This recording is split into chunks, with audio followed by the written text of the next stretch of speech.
Coffee.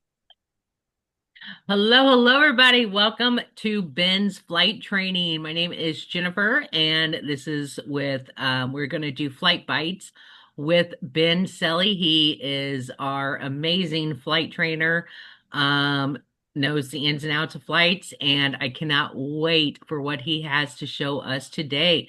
So, Ben, are you ready? No. Good afternoon, everybody. And thank you for showing up. I know you have so many more exciting things to do on this lovely day. With that said, before we even get started, I do need to see if there are two volunteers here, and that's why I asked you to mute yourself. You didn't need to go quiet just yet. Two volunteers to take on the task of, during this whole webinar, whatever you want to call it, to see if they can do what two scenarios I have as far as flights go and see if you can book it and how you would do it so that we can talk about that. Because I think hands-on experience is all about what you know and how you'd go about doing something normally and seeing if that is the best way possible. So, uh, do we have two people who would be interested in participating? It's nothing that you're going to be, docked for being wrong or right. There's no wrong or right. It's just, If nobody does, I will. Nobody wants to do it, I will do it. are you And Well, then I saying? have a scenario. I do have a scenario, Ben, for Japan. Oh, So, no, I had these scenarios already built in for this webinar. So, oh, but oh, thank you for okay, your share. We can talk about Japan after, but this is okay. the whole point. Yes.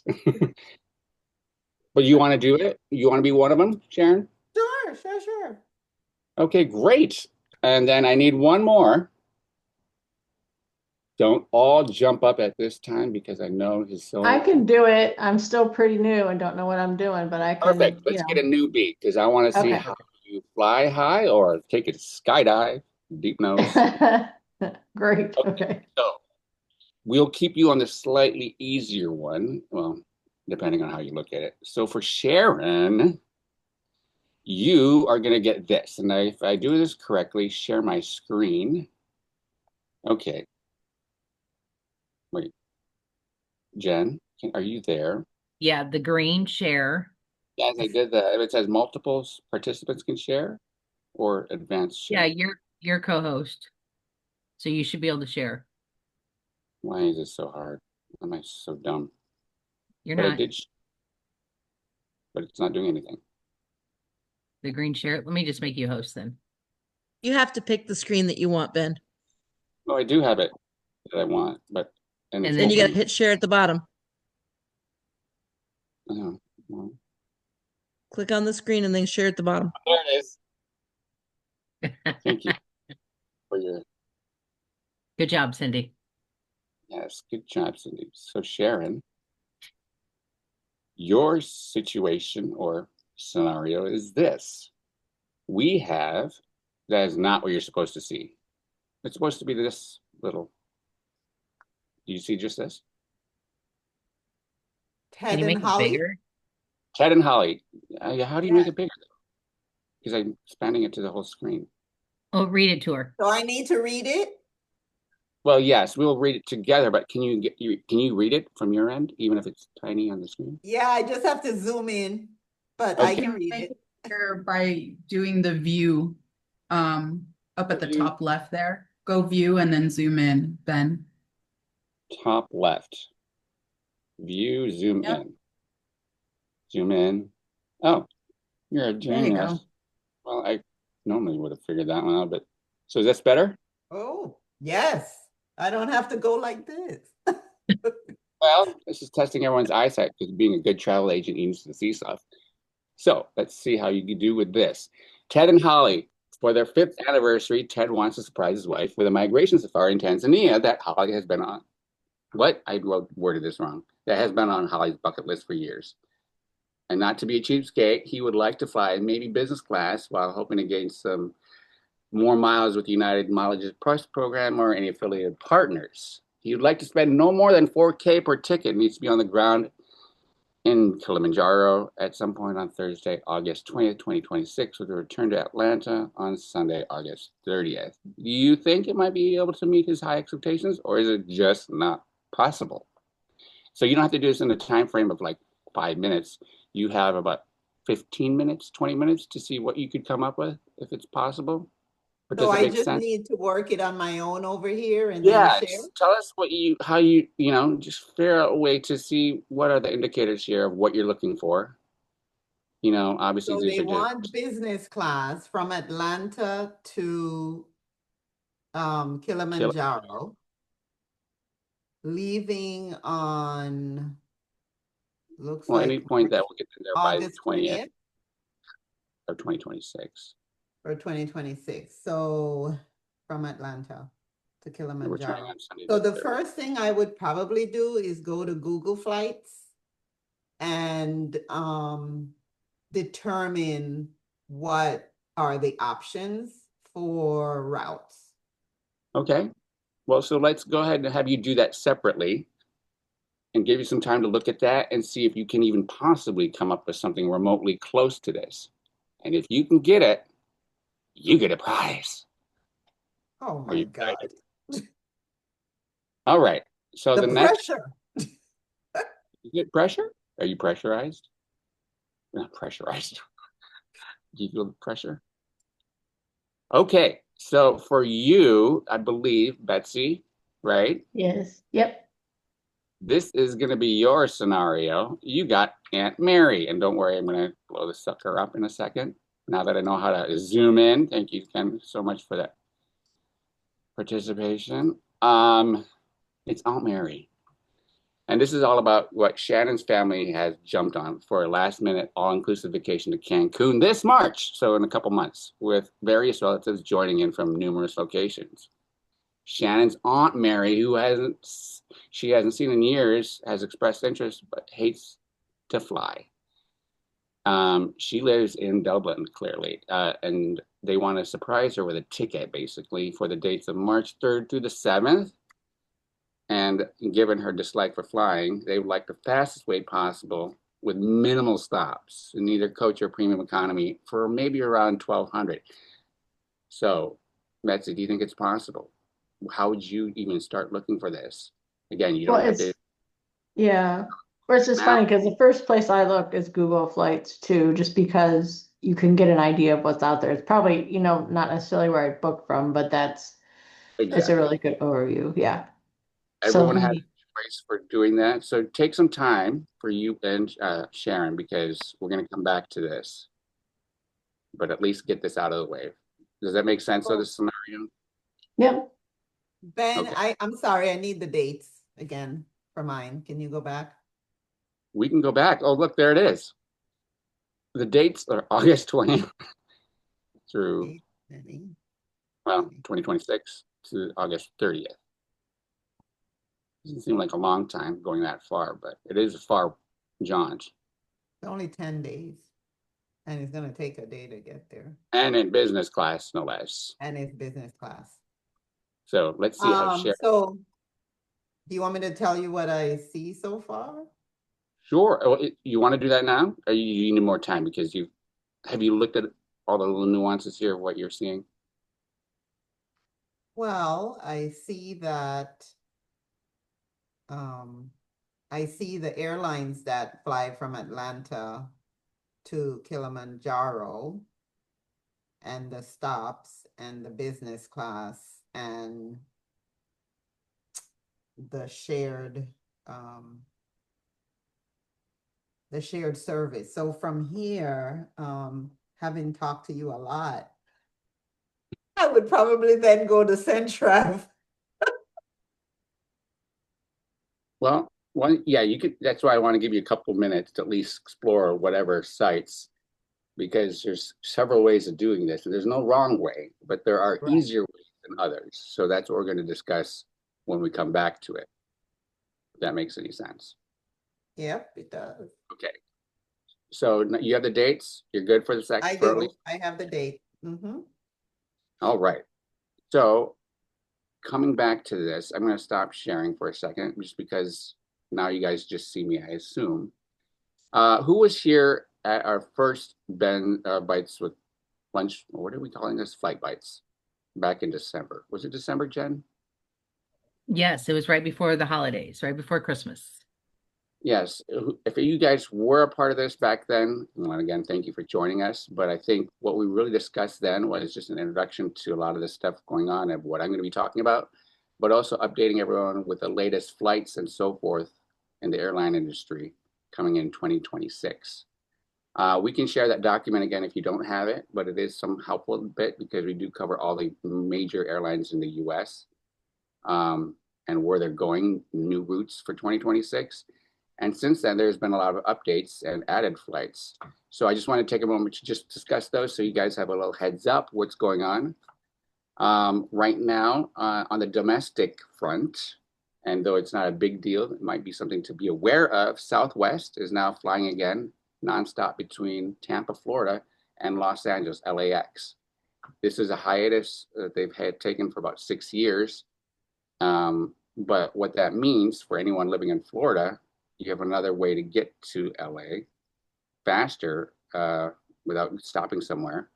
And also now on Southwest, which is technically obviously a discount carrier. That competes currently with flights on Delta and United on the nonstop route.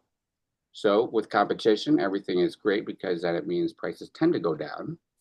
But that starts, I believe, it's ongoing right now. It just started recently.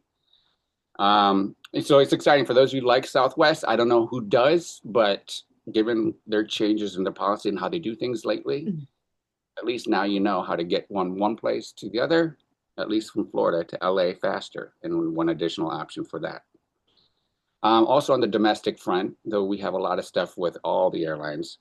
One is with Breeze, who's now started their nonstop service between Norfolk, Virginia, and Cancun. So for those of you who have clients on the East Coast, it is worth noting this because though it's only 2 times a week currently, you have an additional airline. And though many of you not heard of Breeze before, it is an airline which I highly suggest paying attention to because though they are a low-cost carrier, they're really good and got a lot of high ratings for their cabins and their planes because they're relatively new and they go to a lot of destination points that a lot of other airlines don't serve. But for those in Norfolk, this is the first international destination in over 25 years. So that being said, you have now another option going from the East Coast to Cancun, which is a hot destination point for many of our clients. And just one other additional one for the international segment, especially for those interested in taking clients going from the East Coast to Asia, EVA Airways, which is part of an airline out of Taiwan, Taipei. Starting in July, they're going to start their new nonstop service from Taipei to Washington, D.C., to IAD, Dulles, clocking in at 16 hours. Starting at 4 times a week, I believe, or 4 times a week. Keeping in mind, why is this important? Well, because it is another gateway for those of you who have clients who want to go to Asia. Taiwan is a great connecting point to places like Thailand, to Bali, you name it, but it's just one added stop. And just for those, just a reminder, EVA is part of Star Alliance, which is United, and hence United has also got a major presence and hub at Washington Dulles. So connectivity-wise, keep in mind, it opens up a lot of routes for clients going to Asia and coming back if they're going to another place here on the East Coast. So EVA Airways, great airline, one of the top-rated airlines in the world. One of 3 big ones coming out of Taiwan, which is in competition with China Airlines and Starlux. But EVA, starting in July, will be flying nonstop between Taipei and Washington, D.C. 4 times a week. So keep that in mind, especially if you have clients going to Asia. All right, that's a recap on that. I know there's always been the question, and this is whether you're new or old. Old as in not age, though gracefully aged in time. It's more of the age, but you experience time with being a travel agent. People keep asking, how do we get cheaper flights? How do we just book flights? There's so many ways you can look at this. And obviously in our landscape of flights these days, things are constantly changing. We did cover some of this at the beginning, back in December, but I'm going to recap some of that stuff because I think it is important for those of you who are joining just today to kind of get a refresher as to what it is that we have going on in the airline industry. So, am I sharing again, or is this still just me? It's just you. Just me. Okay, I have to choose this stupid thing and then decide to share. But I don't like how this is. Okay. So, can you just see this one document? 5 ways to book cheaper flights in 2026? Yes, I assume so. If you can't, well, then open your eyes. Just kidding. You can see it, right? Anyone sharing, you're on still. You can see? Yes. Okay. Depends on so many factors. What are ways to get a cheaper flight, especially in this year? And things are going to be changing, but keeping in mind, here's some 5 top ways to kind of get a handle on it and better understand it. And just to kind of give a preface to it, whether or not you book with the airlines directly, or if you book, through a third-party site or something like Centrav, going to the airlines is always the best as far as being a travel agent if you have an issue, even if you booked it through a third party, as long as that information you have obviously is for your client with regards to the confirmation code and so forth. There are certain caveats as to what they can say if you are not the actual passenger, but for the most part, you should have, access enough to reach a representative for the airline. But there are so many factors to that, and we won't go into that because I think it's a case-by-case scenario. But the best times to book a flight still for at least 2026 is midweek. If you can avoid certain days, that would be great, because the best days to fly, if you can, and also the cheapest ones, is going to be Tuesday, Wednesday, and Saturdays. Now, if there's a holiday, obviously that's going to kind of throw that off. But for 2026, it's really pushing towards a Tuesday, Wednesday, and then Saturday as far as being ideal for flying. And as far as the month go, obviously summer is busy, you guys. I don't need to tell you this. And it still remains that as far as in the year overall, in the 12 months that we have, July is still the most expensive month to fly. And even more so than the Christmas holidays, believe it or not. And especially in July, the week before July 4th. Not only are students off, but people are going places for the holiday, but it's the most demand and also the last minute demand. So whether you're booking in advance or doing last minute, prices are going to be high. And so you want to obviously get those in sooner than later. But the cheapest months, is our shoulder season. And whether or not you're familiar with shoulder season, it is mid-spring, depending on how you look at it, March through April, June-ish, maybe the first or 2 weeks of June. And then come at the last, beginning of September, I'd say through the end of October, second week of November, maybe. And then that's where you get into the holiday craziness. But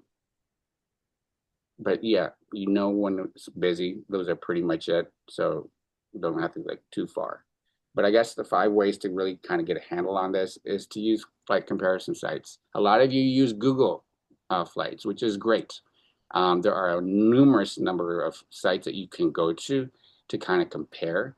And those are sites that take it from different airlines as well as other parties or other vendors and put it in one spot for you to look at. So Google is great. Another one that is really popular is actually, believe it or not, Expedia. So Expedia Tap Portal that we have access to is a great way to see the latest and most comprehensive, for both international and domestic flights that are currently available. One that many of you probably have not heard of, and what probably rates as one of the top best ones, and I use it often now, is Momondo. And I know it sounds crazy, but Momondo, Momondo.com. The same parent company that owns Kayak, by the way, owns Momondo. Kayak is very similar, but Momondo actually has some of the best ways of seeing flights from everywhere possible all in one place. And there's so many little things that you can do with it. But it is wise to use a flight comparison site if you don't know who flies where and what it is the average price, because it gives you an idea, especially at a certain time of year, what's in demand, what is costing more or less, and when you can maybe find a good deal. Otherwise, number two is consider other airports. We talked about this before, but if you're going to New York, you don't have to necessarily find a JFK or EWR, which is Newark side. Obviously, LaGuardia is there, but there are certain other airports outside of like HPN, which is northwest of New York City, northeast, sorry. And I believe, depending on how your clients are, maybe even driving into and from another place would get you to one of these, find a cheaper rate. But flying into a different city or airport might be beneficial and be ideal for you if you think it has to be just that city. Consider that as an option, because sometimes your clients are flexible, especially if they're penny pinching.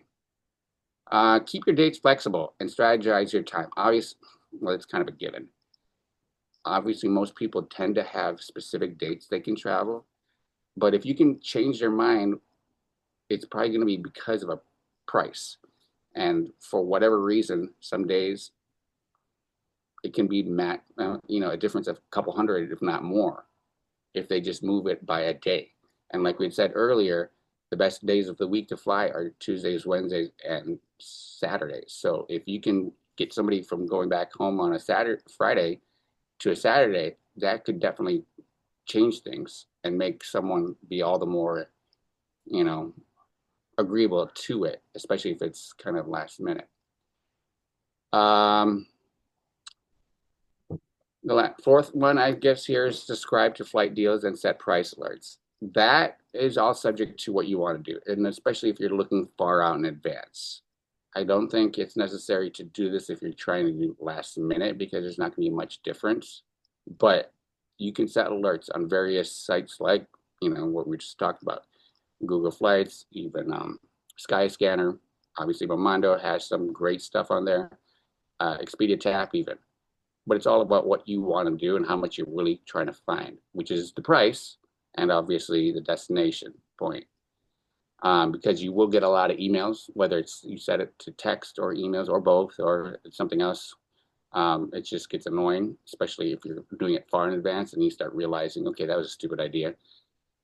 Just choose your battles. But that's something to keep in mind. Flight deals, set those price alerts, because they can actually be helpful, especially last minute promotions. Or, for example, there's a sold out flight and all of a sudden a group canceled. The next thing you know, there's 30 available seats. That's what those are helpful for.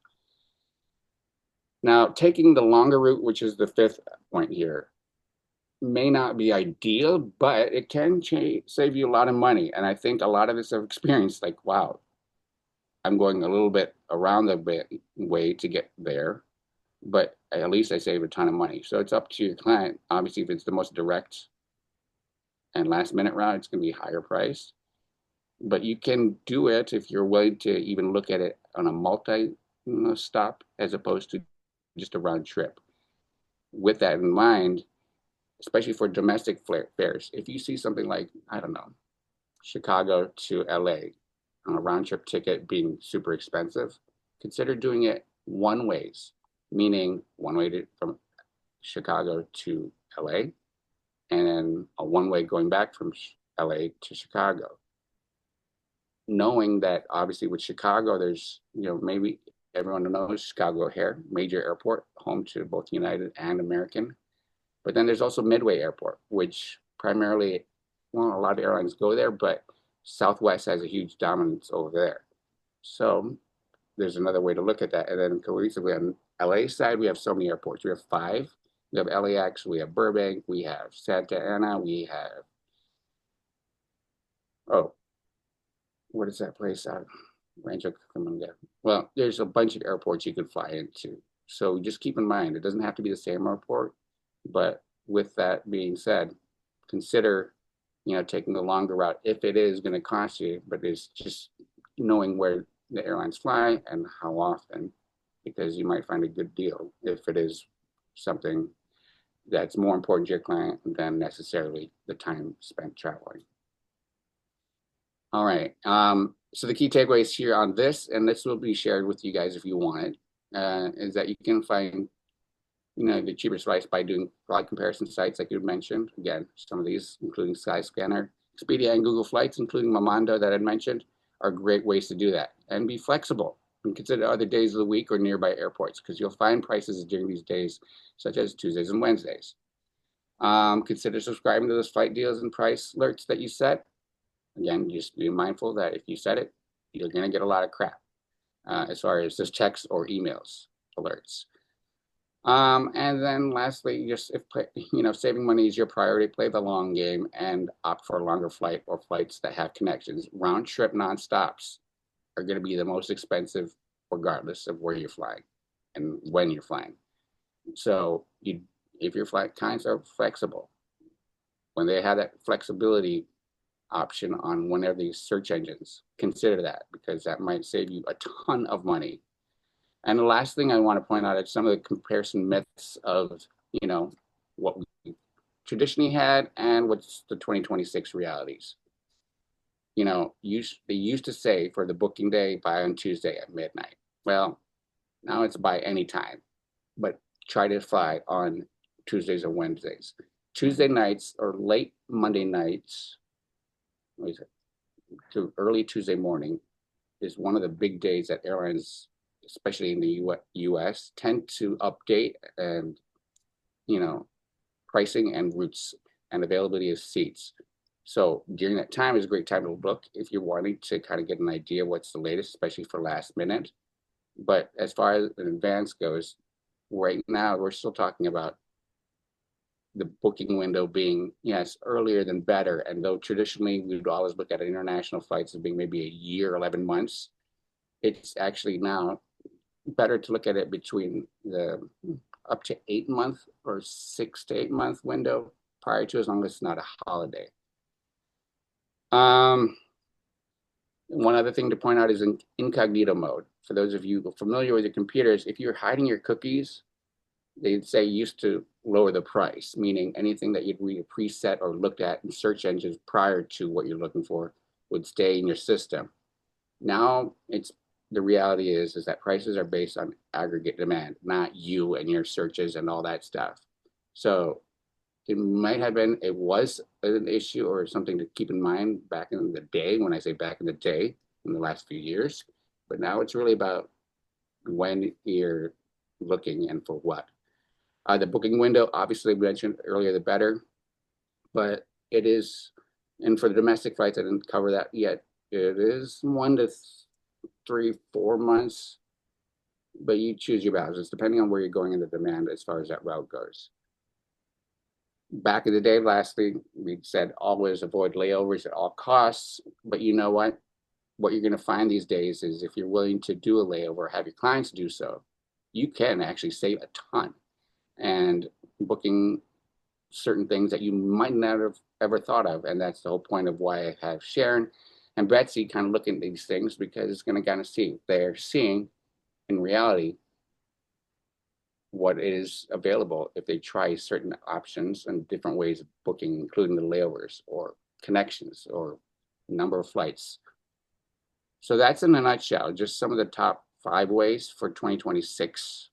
Now that we're in 2026, by the way, Happy New Year, everyone, to consider when looking at flights and flights alone. So with that said, I'm going to stop sharing. And Sharon, do you have enough time to share something, or are you feeling shy? What do you want me to do? Share my screen?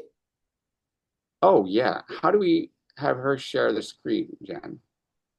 You have to give me You have to make her co-host, I think. co-host. Yeah, I just made her co-host. Yeah, co-host, share your screen if you wouldn't mind. Hide those naughty pictures. Let me move the ones what I did. Let me move that up to this. Is anyone falling asleep yet? I see some, Monica, you're rubbing your eyes. Is this a struggle bus? Because this is, I get it, a snooze fest. No, the rain from last night kept me up, so You don't have I'm rain? just a little sleep deprived.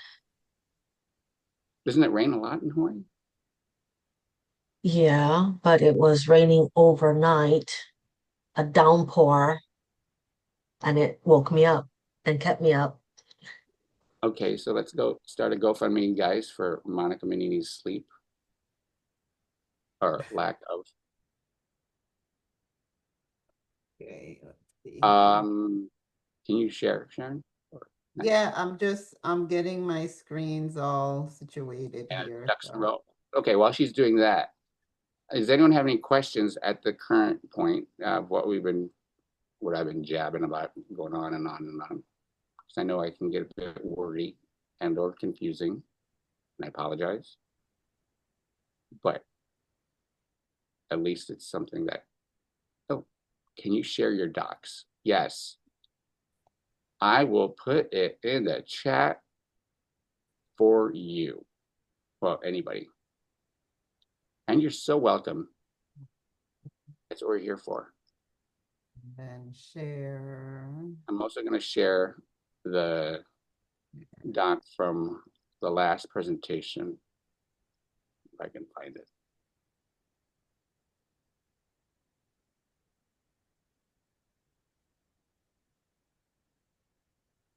Wait, did I share you a Word doc or the PDF? You shared a PDF, which that'll work perfect for me because I'll attach it to our thing. Jen, do you still have the other one from the last presentation just for the airline routes? I'm sure I do somewhere. Would you mind hunting it down? Because Ben is going to lose focus and probably kill myself. Okay, I'm seeing Sharon's screen. My screen? Okay. So this was the first place I went to check was Google Flights. Do you use And Google Flights a lot, by the way? Do sorry? you use Google Flights often? As an initial inquiry, just to see, I don't book anything here. Right. It's like cruise complete. I just go in there to kind of see what it is and how much and get an idea of if what they want is even feasible, if it's like showing at least a starting point. So the only thing I didn't change here was the date, which I'll do right now. August 20th, right? To the 30th.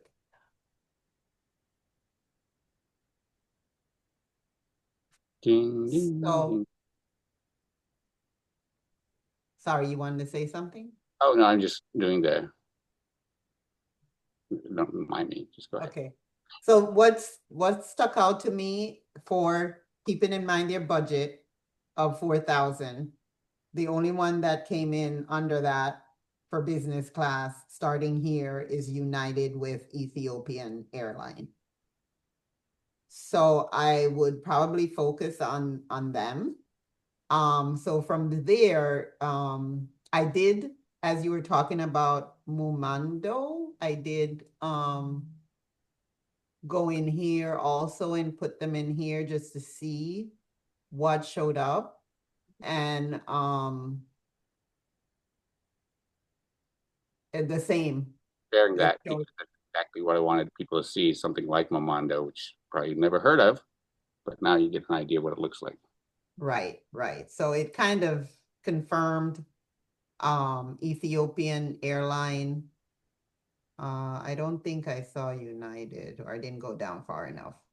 But the great thing that then I went to Centrev. And what I what I saw here is that Centrav, I mean United or Ethiopian share with United, because I guess they're in the same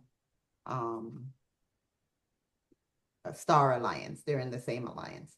So they share, they code share. Yes.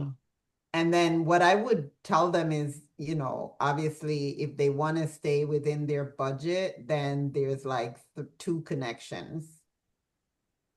So that's something I would probably flag to them.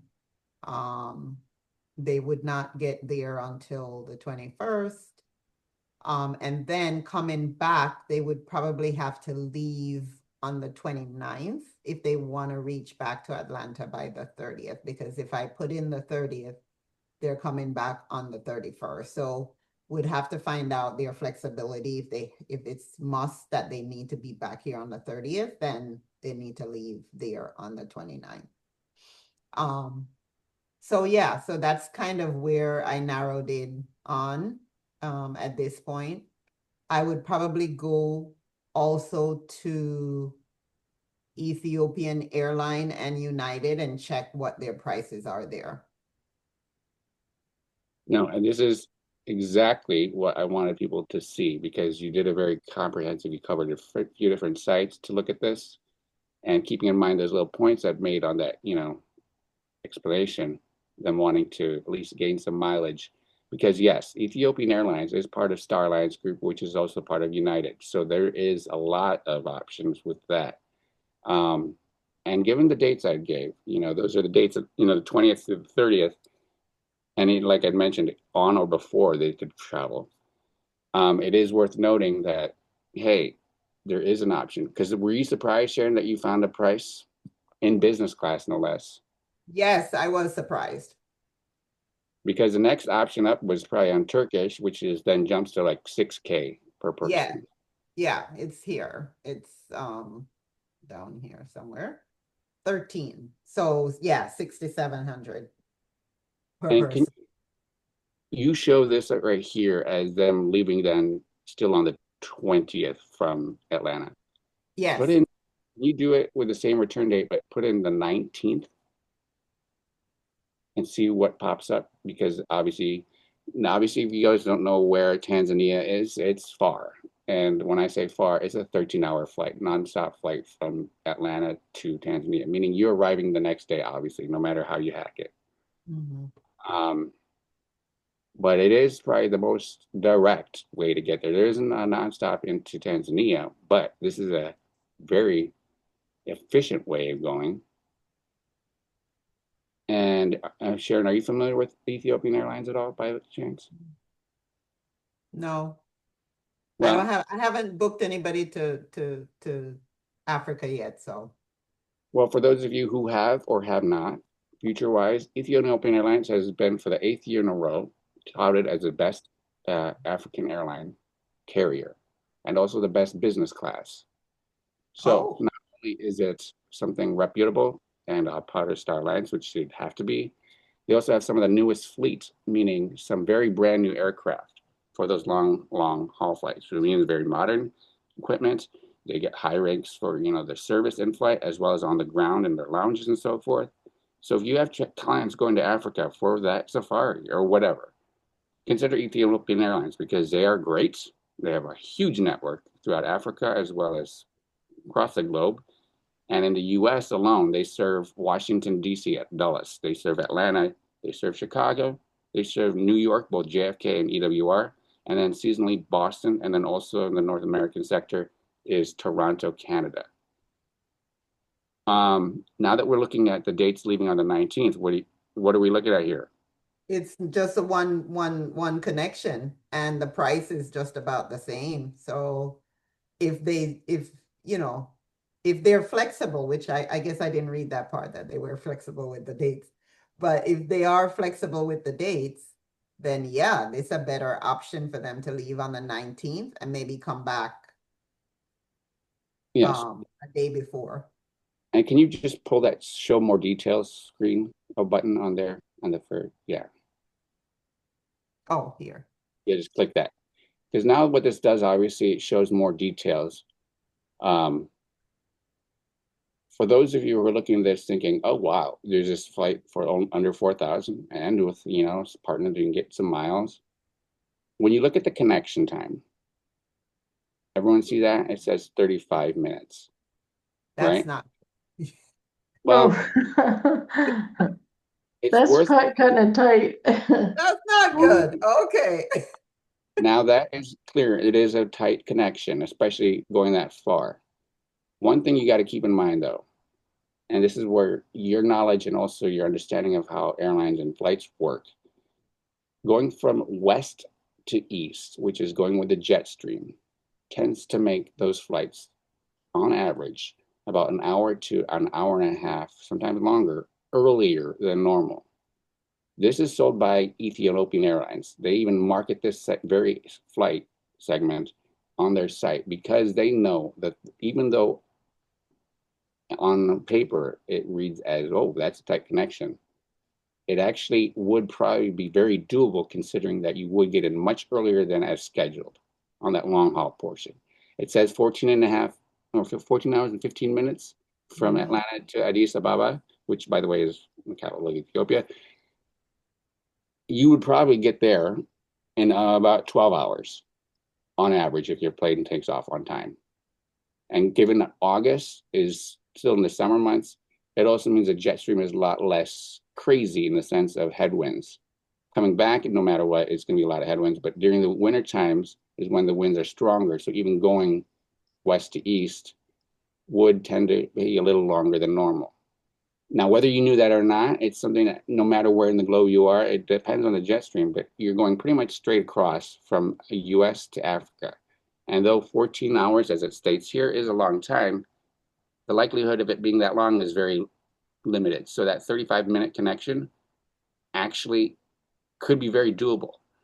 Secondly, worst case scenario, your plane is late or you don't make that connection. Now what?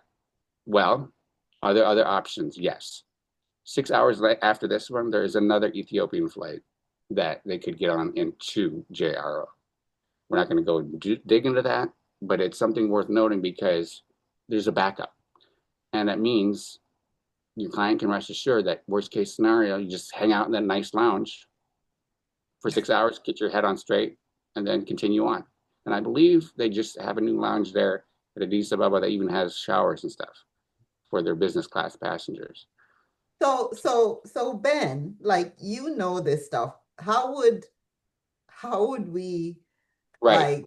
like, I mean, that's a very big red flag, that, we're like, no, that's not enough time, right? But you're saying, okay, we need to consider all these other things. But so when we see something like that, what you're saying is the airlines have already pre-built in the fact that that long haul flight is going to be earlier. And so that's why they feel like there would be like a good percentage that people will make that connection. Right.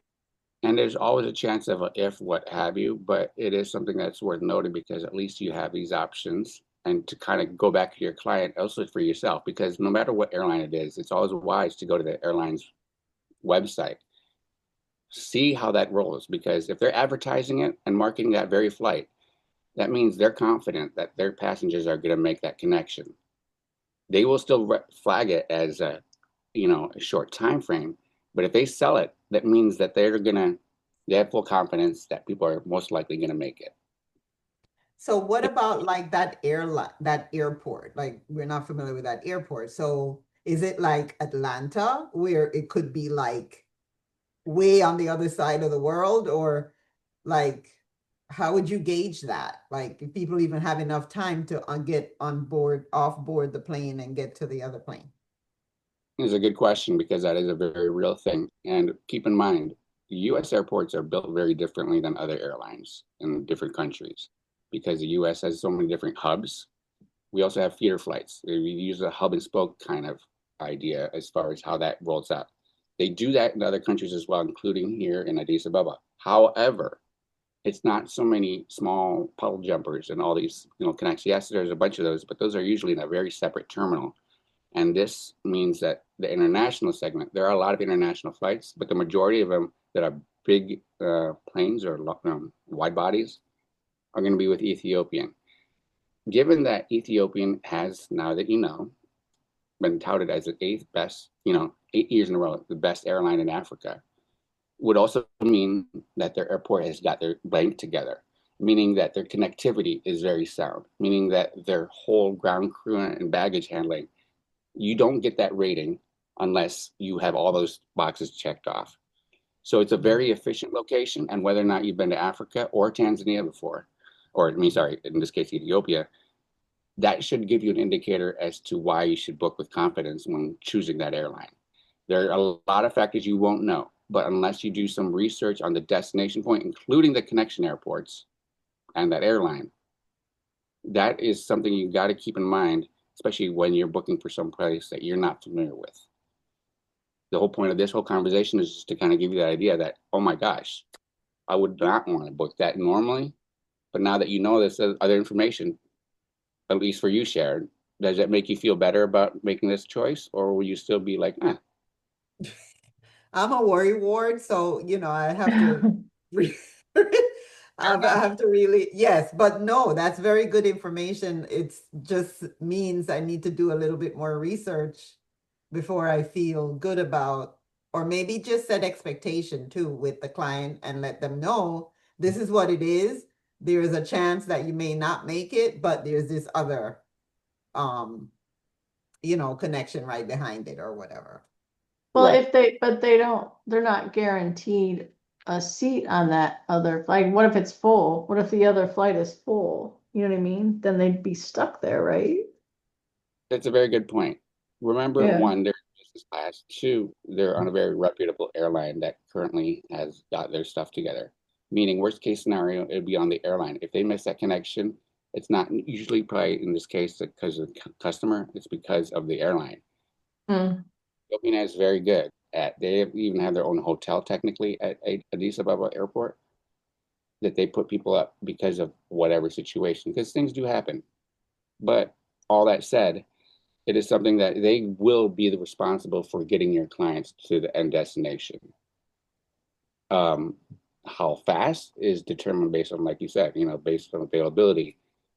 But as it stands, just so you know, that route between Addis Ababa and Tanzania is serviced by Airbus um, A350-1000, which is the newest and biggest model currently that Airbus sells. It can hold up to 450 passengers in a three-class configuration. What does that tell you? The demand is high, but that's a lot of seats to fill for a 2-hour flight between Addis Ababa and Tanzania. Mm. So if But what there's if two, this? Oh, sorry, go ahead. I'm just to say, yeah, there's a lot of seats. I wouldn't worry about that personally, but yes, it's something to keep in mind. Is there another flight? And that's something you didn't know until I said that. And then how, what are the schematics of it? Mm. What are the algorithms for, actually being sold out? They are usually not sold out. Um, they just happen to fly it because they have all these big aircraft. What if the flight's between two different airlines? Say it's like Ethiopian and Southwest. I mean, I don't even know if that's a combination that would happen, but and then you're running late on the Ethiopian, you're kind of Southwest isn't going to say, oh, because sometimes you see that where they'll group different airlines, no? It depends on who you're booking it through. If you go to a site like, for example, trip.com, they will put together airlines that aren't even in the same alliance or code Yeah. share. And so with that, they make note of that because usually that will then have a caveat where you have to recheck get your bags and recheck it if it's a different airline, especially in the international thing. They're very Mm. clear about that.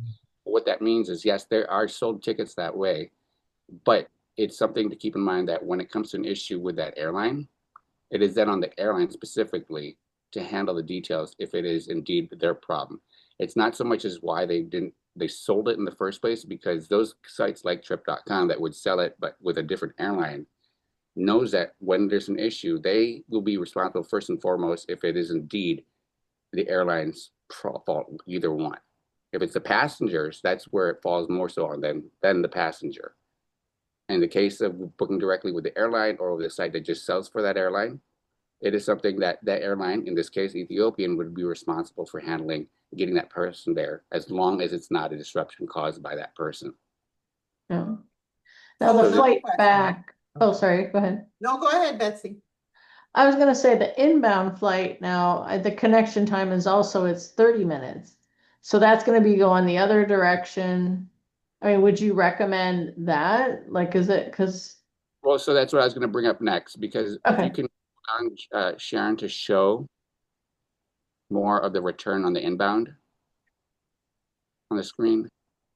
What do you So want me to show? on the return, there's actually two stops as opposed to one, right?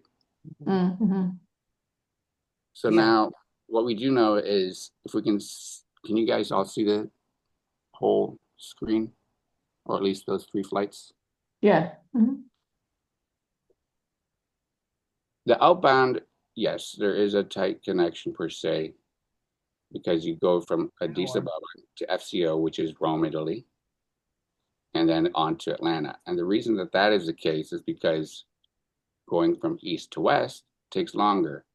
This is more of a refueling stop in Rome, and then you carry on. You don't even leave the plane in this case.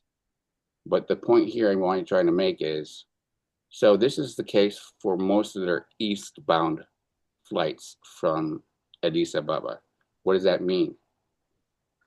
The flights going to the cities I mentioned earlier, the Washington, D.C., Atlanta, Newark, JFK, um, they all actually go to Rome and then carry on to the US and the final destination point. What does that mean? It means that between 4 and 5 a.m. local time, there are about 6 Ethiopian aircraft landing in Rome, Italy, for that very reason. But they all leave at different times from Addis Ababa. So, worst case scenario here is people don't know this, but it is the way that they shuttle their flights back to the US. So, if they miss that tight connection on one, Ethiopian Airlines would put them on one of their other ones, granted that there's seats available, because they stagger them. They're every other half hour, they fly out. So if the flight return from Addis Ababa to Rome is too tight, well, there's another flight from Addis Ababa to Rome, but they would, yes, go to a different city. But then because of their pairing with United and where they're flying destinations to, which is United hubs, they'd connect that person back to the original city of where they need to go, in this case, Atlanta. I know it's a lot of complicated stuff, but you're learning a lot about an African airline that most people have never heard of. But knowing that they are part of Star Alliance is a huge point, and to why they do this routing because they know that the options are set so that there is a case of an issue or a misconnection, they can put them on another Ethiopian airline flight that goes a little later, going to Rome, back to the US, and then for wherever that destination point of the US is, they can get you back easily enough to your origination city. Not the case for every airline, and this is a very unique one. But I point this out because I want people to understand there's so many little things that there's a reason why they would sell this ticket. They would not sell it if it was not doable or if there was a backup plan in place. In this case, they have quite a few backups on the return. So does that part make sense? Because I know it might still look at like, oh, but it is something to let your customers rest assured because they wouldn't get that high rating if they wouldn't have had a great system in place as for even just to how to handle a missed connection or disruption. There are So options. I have a question on the flight going out to Ethiopia. That connection, where are the clients? Because that's the first stop in Ethiopia. So Right. where are they clearing immigration? Like where would they Mm. collect their luggage and clear immigration in the first stop? Or is it at their end destination At in the end that case? destination. And it depends on the country and the airport, because in this case, also the airline. But you don't leave the airport in Addis Ababa. You just go through a transit lounge, and they have a lot of passengers, mind you. For all those flights that connected in Rome on the outbound going to the US, they're all coming back from the US at the same time on a nonstop from east to west, west to east, sorry. So there's a lot of people who are transitioning to other Ethiopian flights, and they have a lounge area set up for just that because all the US inbound are kind of being funneled in a very strategic and also very organized way. I mean, these are aircraft with at least 300 people on each flight. That's a lot of people coming in literally around the same time, just so that they can make sure that they handle it. You're not going through immigration or customs or checking your bags again. That's going on to your final destination. Obviously, if you're getting off in Addis Ababa, well, there you are. You just go through the normal stuff and migrate immigration and then baggage claim. But in this case, yeah, it's a great question because people don't know that and they assume worst case scenario. But we have so many flights coming in at the same time, and they're set up for that.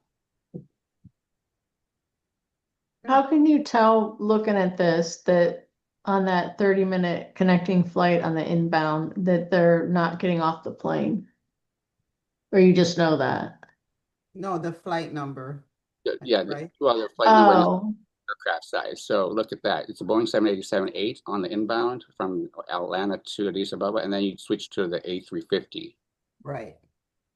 which, though they have a relatively big fleet for Africa, it's relatively small for other airlines, meaning, yes, there's a bunch of big airports, but they're all right next to each other in the same spot.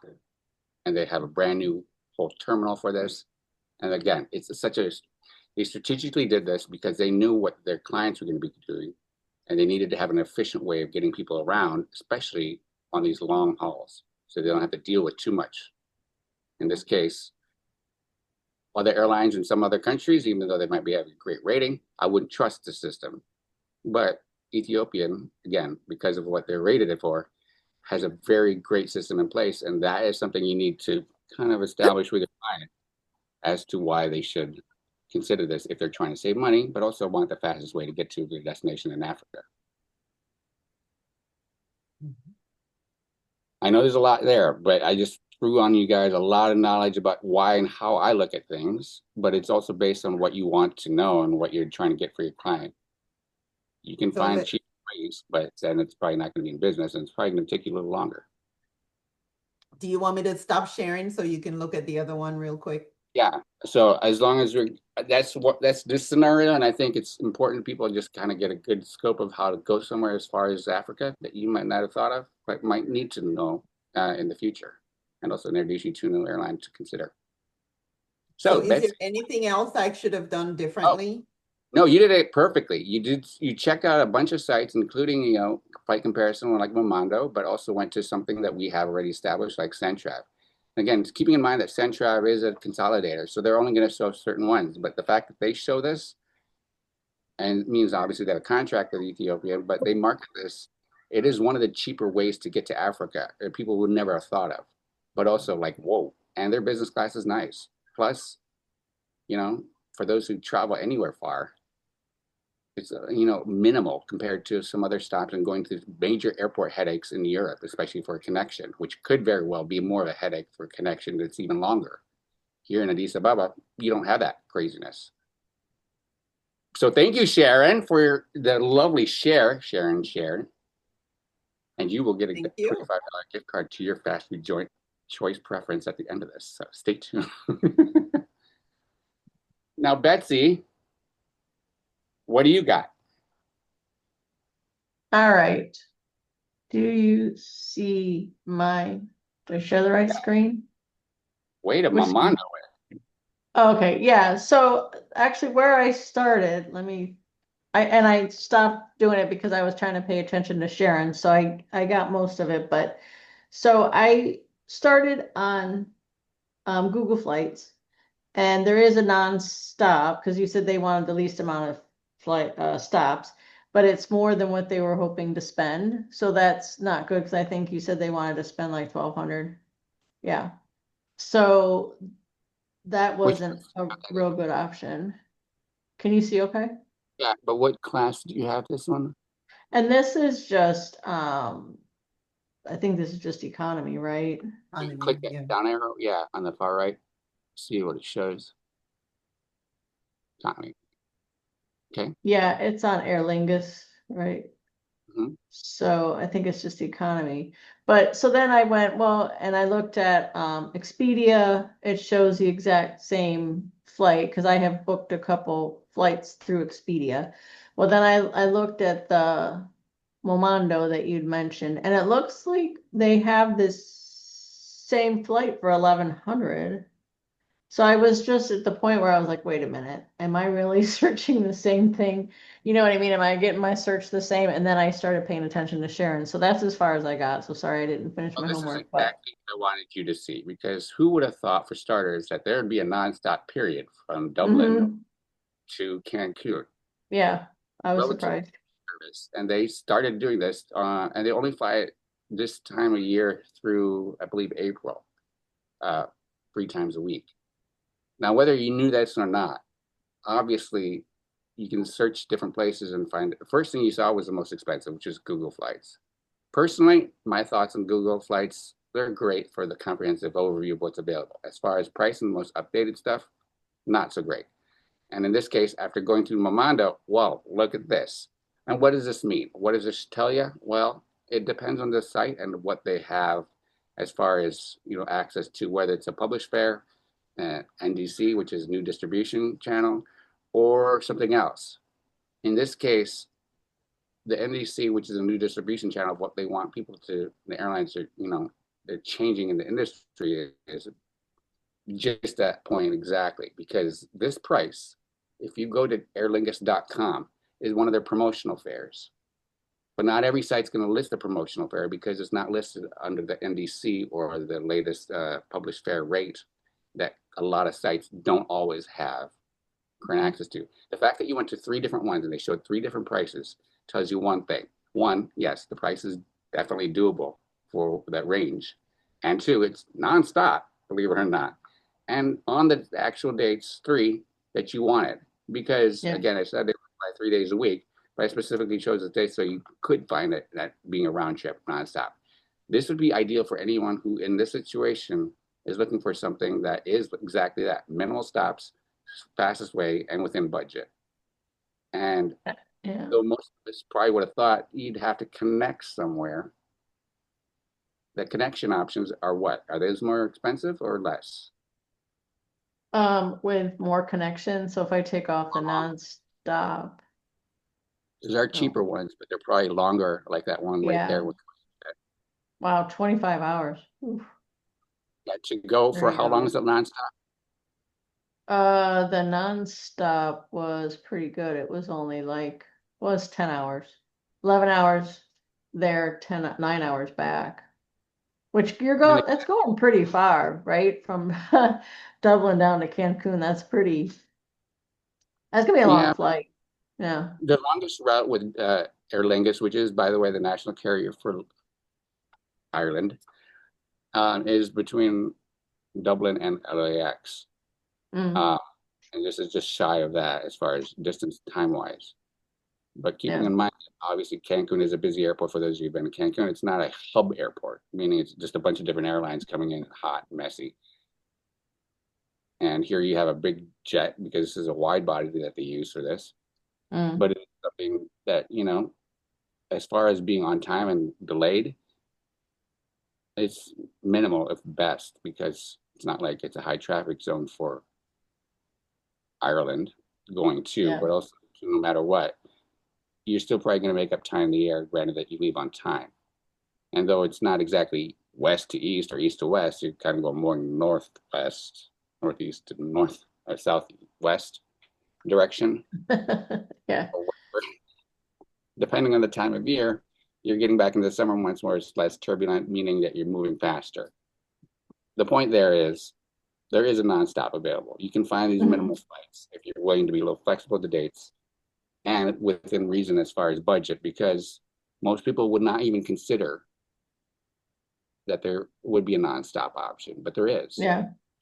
And that's something that will surprise a lot of people. And for those of you who have American Airlines membership, you can get a lot of, they're not an official One World flow partner, but they can get Alliance membership miles with regards to that on their American Airlines account if they fly American. But it's beneficial to know that knowing the airline, where they fly, takes a little research on your part. But whatever you do see as far as an option on any of these sites, you got to go a little further. Find out how new is this route or whatever it is, and what's the logistics behind it. And in this case, it's very doable. And I'd prefer a nonstop, preferably, obviously, than stopping somewhere, God knows what, and forever how long it is. Because that one connection into Canada on WestJet, how long? Can you pop that one up since it's on the screen? This one, the top one. Or the one down 11:25. What does that show when you click it? Oh yeah, it's 30 hours. So try to select go down so we can see more of that. Oh, sorry. Oh yeah, there you go. 17-hour layover. And though it is significantly cheaper, is that worth 17 hours and 40? Well, you Well, could go you could tour. leave the airport, go Yes, out If to you could tours, tour. dinner. yeah, are only about saving money. Knock yourself out. But they're of importance. But for Aunt Mary, who hates to fly, there you Yeah. go.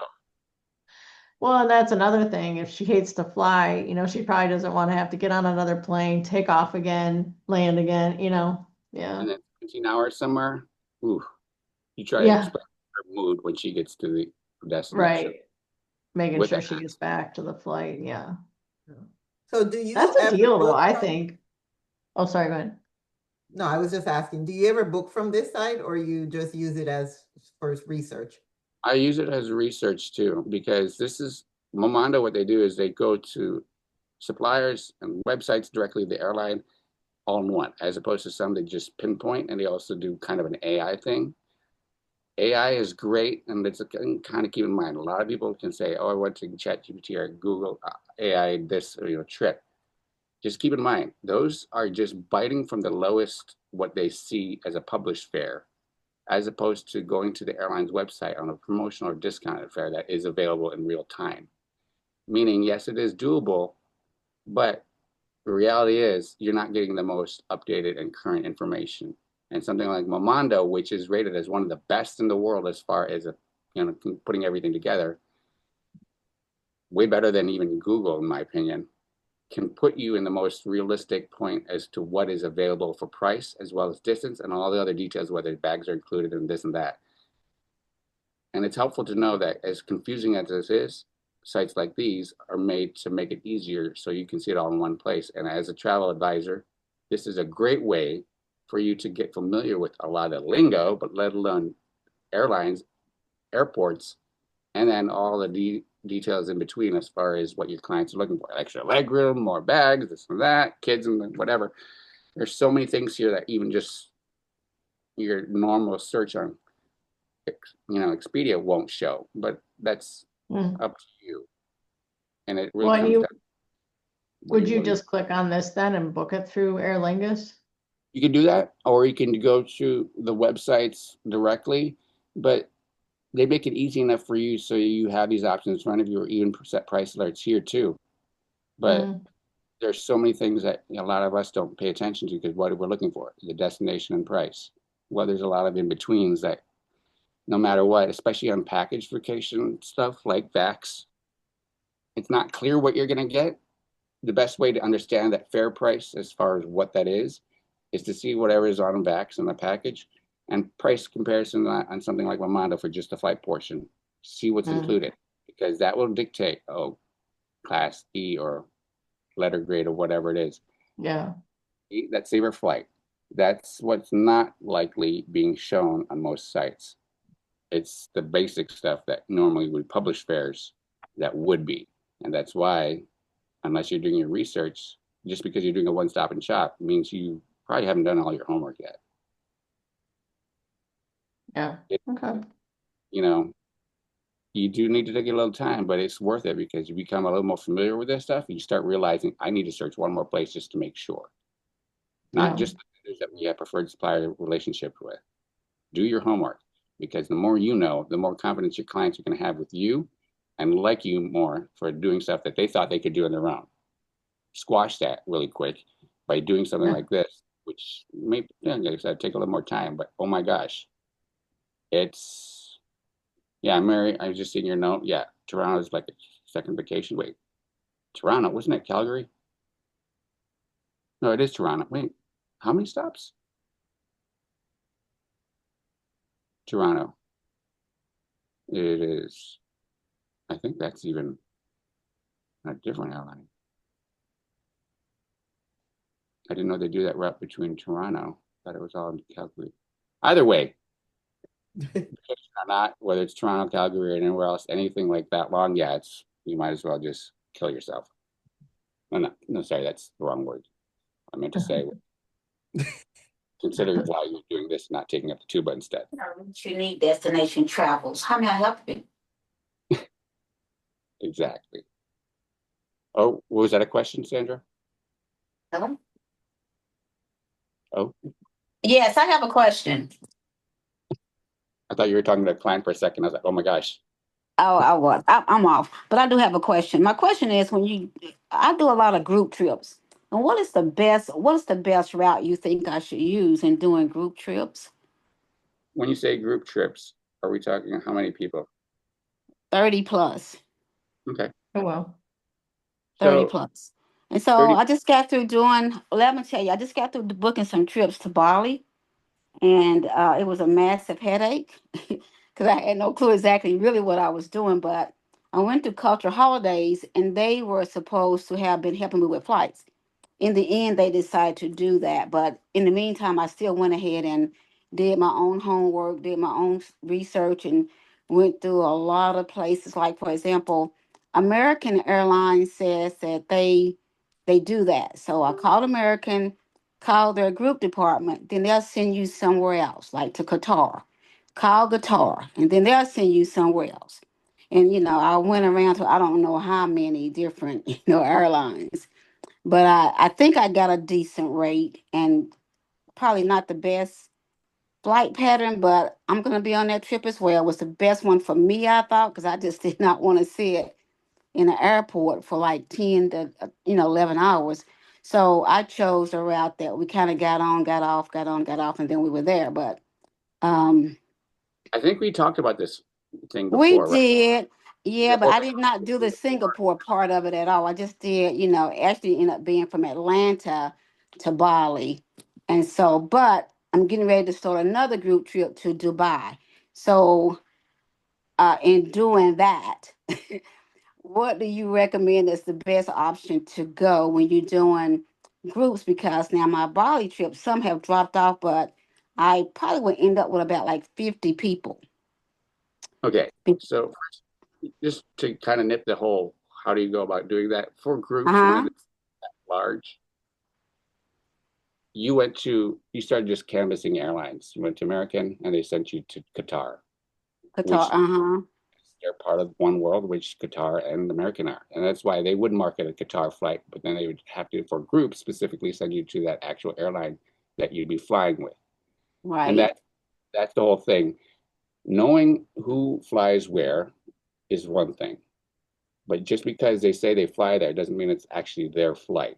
So if you have a group, it is best to go to the actual airline to at least research to make sure that flight's in place.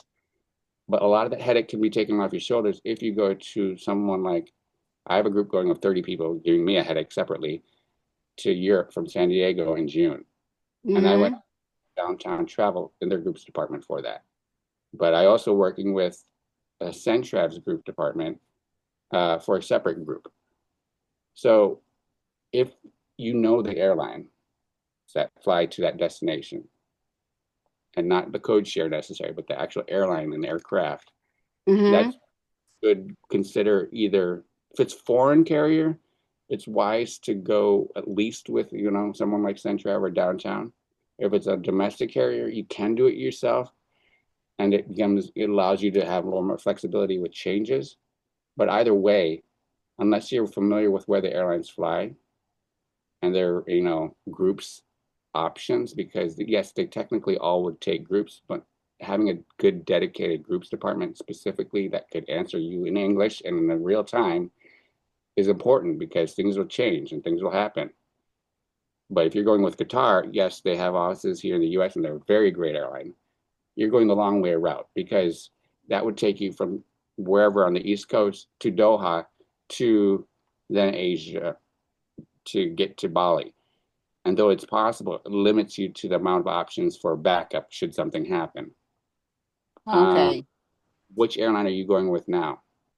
Well, we ended up from Atlanta. We're going to be going from Atlanta to, we'll end up on Alaska Air. We'll start with Alaska Air and then into that EVA. We'll end Okay, up on that one into Bali from Taipei, Taipei, I think. Taiwan. Yes. Uh, Yes, however you pronounce it. But yeah, that's what I ended up kind of like going through. Now, Where? Culture Holidays actually ended up doing one, and they're doing it from on a Turkish airline. And I don't particularly care for that airline. But that's how they kind of went. Okay, so here's the thing with culture holidays. One, Okay. they're great. However, they're based out of India. So Right. knowledge of where they, tend to fly is going to route you the longer route, in this case for the North American travelers. That's why Turkish Airlines, which is actually one of the best airlines in the world ratings wise, is just like the Qatar option. It takes you the long Okay. route. And so whether you don't mind that longer time frame, you can do it better, which I think you have in the choice that you've made with Alaska and EVA. I'm Right. just Right. curious, flight on Alaska from Atlanta, where does it go to? To Seattle, Okay. And then from Seattle to, to yeah. Taipei, whatever you pronounce that. They go there and then on to Bali. Well, here's the thing. Now that you know that EVA is going to start flying from Taipei straight into Washington, D.C., Dulles, that's going to be the furthest East Coast city that they serve. They currently serve as Right. farthest one, Houston. So you have those two options right there where you can kick out Seattle. That's right.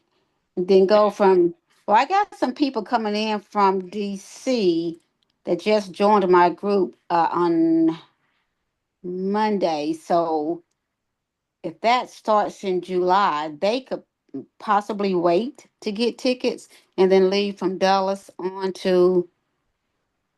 Well, actually, because they just announced this route, EVA is already selling those tickets currently for July onwards. Oh, so they may, okay, so they may be able to go ahead and do those.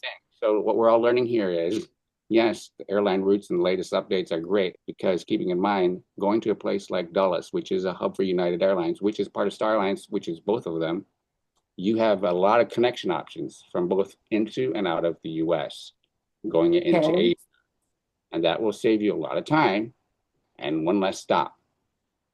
Um, and well, not necessarily one less, but for certain people, maybe one less. Still have to get up to, you know, New Washington, but that's easy enough with any United because United flies all over the country, and that could be the same ticket, meaning they would code share that routing so that they would have their bags checked through all the way into Bali once they leave from Right. whatever East Coast or West Coast, if you want to even keep them all together. Right. Right. Now, when I do my Dubai trip, I'm working on that one. I'm gonna strictly use Emirates. I'm not gonna do anything else. So from Atlanta, we can get on Emirates. I think it's a nonstop flight into Dubai. Is everyone flying in business or coach or what? Coach. Okay.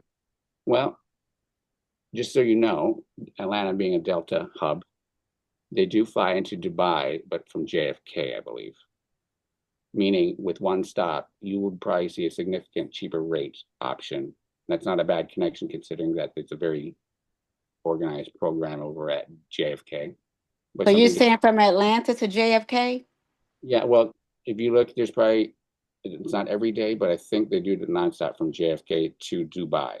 I know they do it from Dallas because I've done that. Dallas? So from Dallas in Washington D.C. Delta The, does that?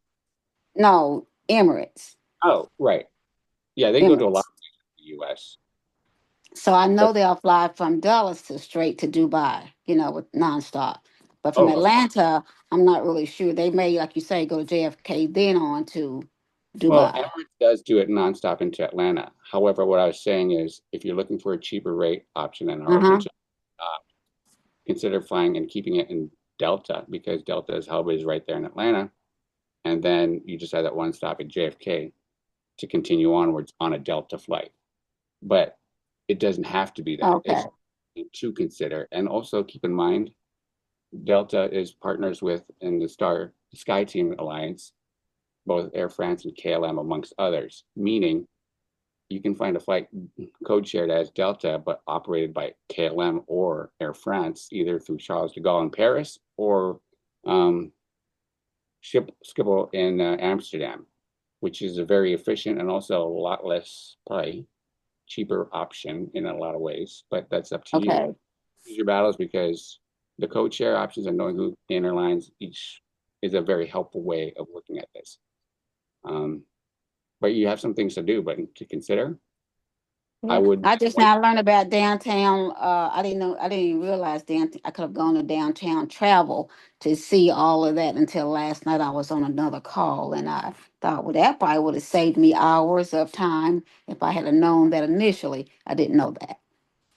that's fine, but you can do that with downtown and Centrav. They're great for their group stuff. hmm I called Central, but then they told me I had to go online. And so I never Well, could find a way to do group. you know, you just go online to set the information, and then they contact you once they have how many passengers, the dates you're flying. That's all they do. Same thing that downtown would require, Okay. because they Well, now you Central just didn't tell me that. So they told me they um, didn't do that. So, they're really good about it. And I will say this because I now work with a lady named Mary. She's in charge of the groups department over at Centrav, uh, and they got their stuff together and tend to be a lot, well, not a lot, but sometimes less on the groups rates than downtown. okay. But it's a little exploring, but you just gotta start realizing what your vendors are capable of. I mean, even Expedia Tap can do it, but I wouldn't do that through them. I'd go through an I airline folks don't know. Yeah. or the airline directly. But you might want to consider contacting Delta Group Department because they have a great one. I did that. And this is what I learned when I called Delta. I called Delta because talked to two different people, two different times. The first person said, sure, we fly into Bali. And then I can't remember. I had to have my numbers together and blah, blah, blah. When I got all that information, I called them back. The next person says, oh, no, we don't fly into Bali. Okay, exactly the point there is understanding the airlines and the airline partnership because in that case, technically, yes, you could get a code shared item or ticket with Delta because they're part of SkyTeam, which also includes China Airlines, which is out of EVA or where the EVA hub is as well in Taiwan. Uh-huh. Or you could also go through Garuda Indonesia, which is national carrier for Indonesia, and they're part of the, SkyTeam.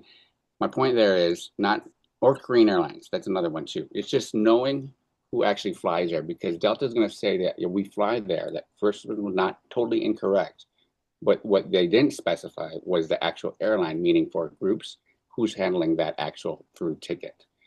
I see. So it depends on how you word it and how they word it back to you because you just need to come at this with, I know who flies where and who partners with what, and if your actual plane goes there directly or if it's another partner airline. But you don't know these things just off the top of your head. Right. I do in a weird way, but it's something that makes it worth a while, just a little more time, so that when you do approach either downtown or the Centrav, you know what you're talking about, and they already feel comfortable that you know what you're talking about. Right, right. Well, I've So, learned a lot from this trip, so the next time I will know. So, I learned a lot of stress trying to figure it all out, but I did, I hope. and that's why I do this because I love this the puzzle piece thing of airlines because anyone can ask me anything, and I'll without even having to be online, kind of give you an idea of which direction to go. And I don't mind doing that because I do know I know this stuff. But it's something that if you want to have a better understanding of what you're dealing with, these are your options. And hey, oh yes, and I agree with you, Myrna. Central Academy is very helpful in getting you up to date, whether it's with them or another company, because they show you what you're looking at codes and rates and what type of fares. But it's worth taking note and taking the time to take that, online course on places like Centrav to get yourself up to speed because I can shoot you as many attachments and PDF files you want, but unless you're actively doing this on your own, and that's why I wanted, at least two people here today to show how would you do it and what options are available that you knew of or weren't aware of. And in this case, there was a lot of both. It's just knowing that there are options out there so you don't get yourself too confused that makes booking travel a lot more less stressful, I guess. I thrive in stress for the airline and stuff, but hey, that's my sixth sense of joy. Any other questions? I know we've gone longer than anticipated, but this has, I think, been a very helpful way of kind of analyzing some ways to book travel because this flight bites, Ben, it takes time and it's not a quick thing I can just shoot over a year. But when you do have hands-on things from other travel fellow agents, you can see in real time how you might be looking at it the same way and or differently, but then finding other ways that might be more effective and less time consuming. But anyone have any other questions? Because I don't want to keep everyone here too terribly long. And Jen's back. I'm back. This was Oh, amazing.